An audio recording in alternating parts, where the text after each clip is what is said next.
மச்சான் trailer release ஆயிடுச்சுடா. அண்ணன் திடீர்னு ஒரு ஐடியாவே இல்லன்னு சொல்லிட்டாங்க.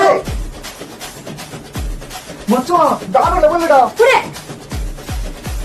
இந்த பொங்கல் நம்மளுதுடா. போய் ஜனநாயகன் படத்திற்கு தணிக்கை சான்று கோரிய வழக்கு நாளை தினம் ஒத்திவைக்கப்பட்டது. ஏய் என்னடா இது வரசலுக்கு பண்ற மாதிரியே பண்ணிட்டானுங்க. வழக்கம் போல இதுக்கும் பிரச்சனை பண்ணிட்டானுங்க. இவனுங்களுக்கு என்னதான் பிரச்சனைனே தெரியல. வாடா சென்சார் போர்டு போய் பாப்போம். சார் டேட் எல்லாம் ஃபிக்ஸ் பண்ணி பசங்க கொண்டாடிட்டு இருக்காங்க சார். கொஞ்சம் சர்டிபிகேட் குடுத்தீங்கன்னா போய் படத்தை ரிலீஸ் பண்ணுவோம் சார். ஏன்பா அது இன்னும் ஸ்கூல்ல காம்படிஷனுக்கு கொடுக்குற சர்டிபிகேட்டா? அதை கொடு இதை கொடுன்னு வந்து ஏன் முன்னாடி நிக்கிற? அதெல்லாம் ஏபிசிடி இஎஃப்டின்னு 1000 பக்கம் ரிப்போர்ட். தெரியலன்னா படிச்சு தெரிஞ்சுக்கிட்டு வந்துட்டு என்கிட்ட வந்து நில்லு சார். கொஞ்சம் பார்த்து பண்ணுங்க சார். ரொம்ப கெஞ்சிரியே.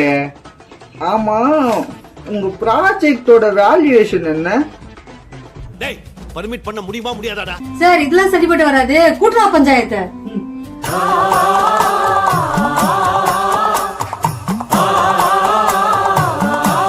ஐயா அந்த சர்டிபிகேட்டை டிலே பண்ணினே இருக்காங்க ஐயா. படத்தை வேற 9ஆம் தேதி ரிலீஸ் பண்ணுவோம்னு சொல்லிட்டோம் ஐயா.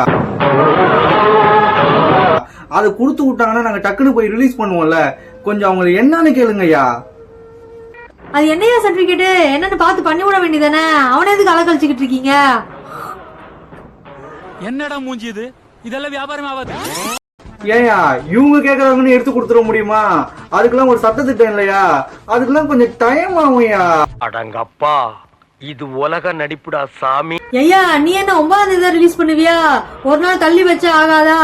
தை பிறந்தா வழி பிறந்துட்டு போகுது கழுத.